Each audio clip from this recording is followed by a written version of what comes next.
Poddar house में लौटने के बाद अरमान की आंखों में बस एक ही चेहरा था, अभीरा का। घर में हर कोना, हर दीवार, हर खुशबू उसे उसकी याद दिला रही थी। उसी रात, जब सब सो चुके थे, अरमान ने टेरेस पर कदम रखा और हवा में घुली उस मीठी सी महक ने उसके दिल को झकझोर दिया। तभी उसकी नज़रों के सामने जैसे एक ख्वाब उतर आया, अभीरा सफ़ेद लहंगे में, मुस्कुराती हुई, उसकी तरफ बढ़ रही थी।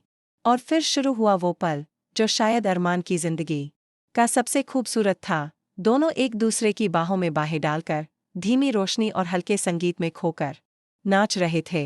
हर कदम, हर नज़र में एक अनकही मोहब्बत थी। लेकिन हकीकत में, यह सब सिर्फ अरमान का सपना था।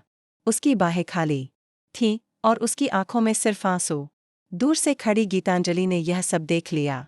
उसके चेहरे पर पहले तो हैरानी थी, फिर धीरे धीरे एक ठंडी मुस्कान फैल गई, जैसे उसने कोई बड़ा राज जान लिया हो।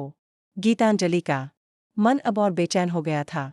उसे पता था कि अगर अरमान का दिल अभीरा के नाम पर बंद है, तो उसे जीतना आसान नहीं होगा। लेकिन गीतांजलि हार मानने वालों में से नहीं थी। अगले दिन से उसने अपने प्लान पर काम शुरू कर दिया। अभीरा और अरमान के बीच गलतफहमियों की एक दीवार खड़ी करने का। उसने चुपके चुपके अरमान के फ़ोन में एक रहस्यमयी फ़ोटो भेजी, जिसमें कोई अजनबी पुरुष और अभीरा एक कैफ़े में साथ बैठे हंस रहे थे। अरमान ने वह तस्वीर देखी तो उसके दिल में सन्नाटा छा गया।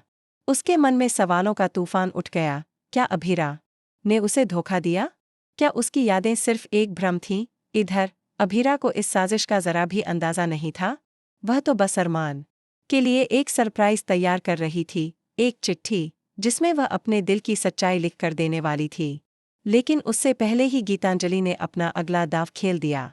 उसने पोदार हाउस के कुछ सदस्यों के सामने नकली सबूत रख दिए, जिससे यह साबित होता था कि अभीरा किसी और से शादी करने वाली है।